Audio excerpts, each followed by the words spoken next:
Hello everyone, आज हम discuss करेंगे कॉम्प्लेक्स नंबर के कुछ प्रीवियस ईयर्स के जो क्वेश्चंस आए हैं उसके। चलिए स्टार्ट करते हैं। 2022 के क्वेश्चंस हैं ये, जो अप्रैल में पेपर हुआ था, और अभी जो रिसेंटली सितंबर में पेपर हुआ है उसके क्वेश्चंस डिस्कस करेंगे। चलिए स्टार्ट करते हैं वीडियो को।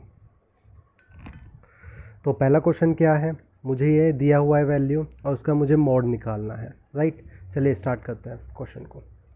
देखिए मुझे दिया हुआ है माइनस अंडर रूट के अंदर -3/2 -1/2 और इसकी पावर 200, राइट। मुझे इसका मोड बताना है क्या होगा, राइट। सबसे पहले मैं इसको कॉम्प्लेक्स फॉर्म में कन्वर्ट कर लेता हूँ, मीन्स कॉम्प्लेक्स नंबर फॉर्म में आई की फॉर्म में इसको कन्वर्ट कर लेता हूँ। चलिए स्टार्ट करते हैं।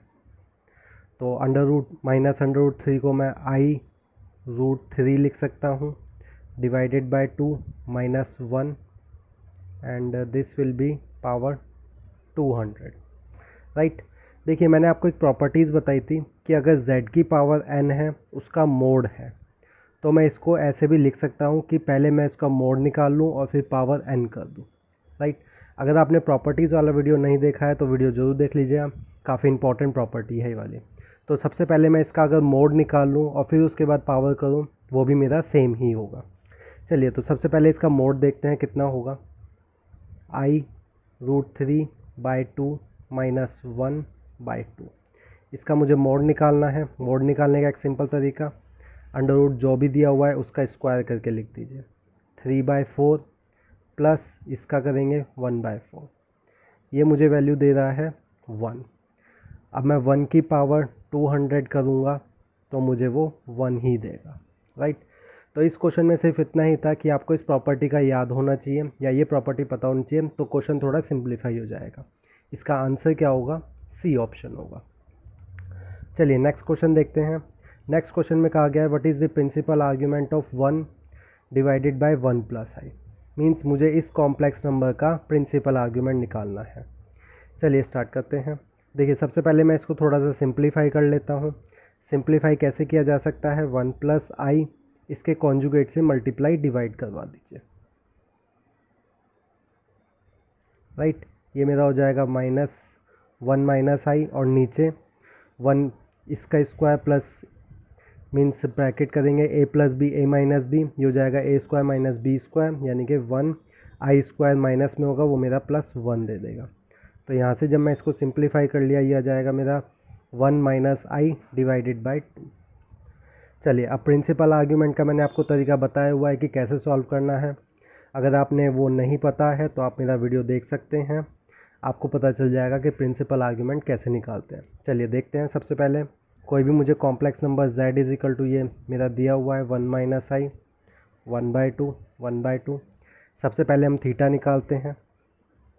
थीटा निकालने का क्या तरीका था, tan इनवर्स b/a, यानी कि ऊपर सबसे पहले इमेजनरी पार्ट बिना किसी साइन के, राइट। तो ये 1/2 है और मेरा रियल पार्ट भी 1/2 है, तो ये मेरा 1 हो जाएगा। थीटा मेरा tan इनवर्स 1 आ जाएगा।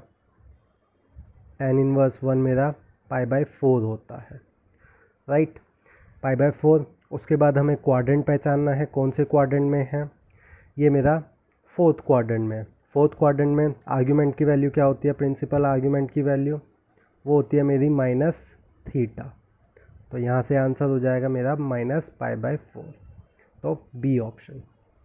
चलिए नेक्स्ट क्वेश्चन देखते हैं। नेक्स्ट क्वेश्चन में क्या कहा गया है, एक ही क्वेश्चन दिया गया है और उसके 3 पार्ट्स दिए हुए हैं, right. z = 1 + i sin θ 1 - i sin θ, ये क्वेश्चन सितंबर में जो पेपर हुआ था उसमें आया हुआ है। चलिए सबसे पहले मुझे पूछा गया है कि इसकी मोड की वैल्यू, मीन्स ये z जो है इसके मुझे मोड की वैल्यू बतानी है।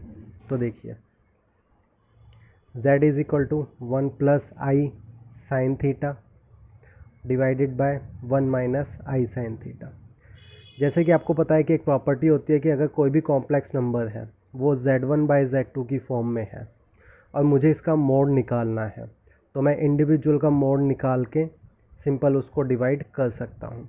तो सेम इसमें भी ऐसे करते हैं, 1 + i sin θ इसका मोड निकालते हैं, 1 - i sin θ इसका मोड निकालते हैं और दोनों को डिवाइड कर देते हैं। चलिए तो इस ऊपर वाले का मोड निकालेंगे, ये मेरा आ जाएगा 1 + साइन स्क्वायर थीटा, नीचे वाले का मोड निकालेंगे, सेम आएगा 1 plus i sine square, 1 plus sine square theta, और यहाँ से ये दोनों कैंसिल हो रहे हैं, आंसर मेरा आ जाएगा 1। तो मोड इसका कितना आ रहा है, मेरा 1 आ जाएगा, राइट। सेकंड पार्ट देखते हैं।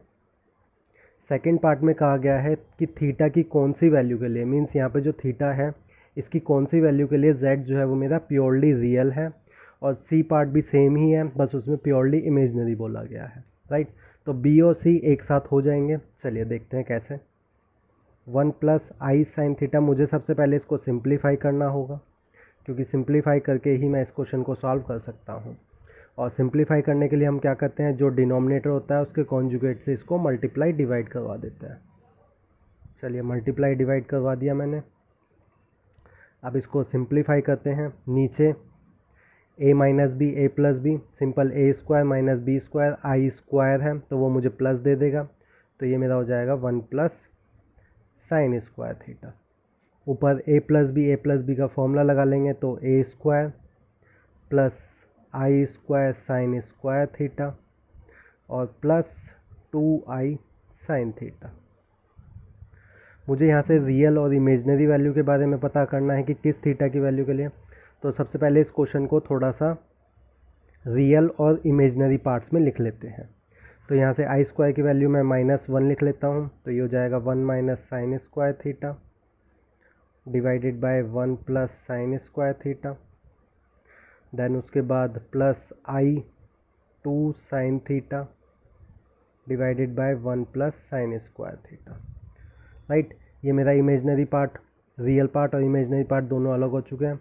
तो अगर z मेरा प्योरली रियल है तो उसके लिए ये वाली चीज़ मेरी 0 होनी चाहिए। चलिए इसको 0 पुट करते हैं, यानी कि for real part, imaginary part मेरा क्या होना चाहिए, z का 0 होना चाहिए। तो यानी कि 2 sine theta plus 1 plus sine square theta, ये मेरा 0 होना चाहिए। यानी कि यहाँ से मुझे पता चला साइन थीटा मेरा क्या होना चाहिए, 0 होना चाहिए। और साइन थीटा मेरा 0 कौन से एंगल पे होता है, n पाई पर होता है। तो इसका आंसर हो जाएगा theta is equal to n pi, right. चलिए नेक्स्ट देखते हैं सी पार्ट, जिसमें मुझे कहा गया है कि ये मेरा क्या होना चाहिए, प्योरली इमेजनरी होना चाहिए। प्योरली इमेजनरी के लिए मेरा जो रियल पार्ट है वो मेरा क्या होना चाहिए, 0 होना चाहिए। इस 1 माइनस साइन स्क्वायर थीटा की जगह मैं कॉस स्क्वायर थीटा लिख सकता हूँ, cos square theta plus 1 plus sine square theta. ये चीज़ मेरी 0 होगी, क्योंकि इमेजनरी पूछा गया है तो रियल पार्ट मेरा बिल्कुल 0 होगा। तो यहाँ से मुझे पता चला कि cos theta cos square theta is equal to 0, यहाँ से cos theta is equal to 0, और थीटा कॉस थीटा मेरा 0 कौन से एंगल पे होता है, ये मेरा हो जाता है 2n प्लस 1 पाई बाय 2 पर, means pi by 2 3 pi by 2, तो odd multiple of the pi by 2, तो ये मेरा इसका आंसर हो जाएगा, राइट। इस तरीके से मेरे तीनों पार्ट ये सॉल्व हो सकते हैं। आई होप आपको मेरा वीडियो अच्छा लगा होगा और समझ में आया भी होगा। अगर आपने मेरे चैनल को सब्सक्राइब नहीं किया तो सब्सक्राइब कर लीजिए, सुपर ब्लर्निंग XYZ। और प्रीवियस ईयर्स के और क्वेश्चंस भी मैंने सॉल्व करके दिए हुए हैं, आप मेरे पिछले वीडियोस चेक कर सकते हैं। और कॉम्प्लेक्स नंबर के लेक्चर्स जो हैं वो भी आप चेक कर सकते हैं, मैंने डाले हुए हैं एक प्लेलिस्ट में। Thank you.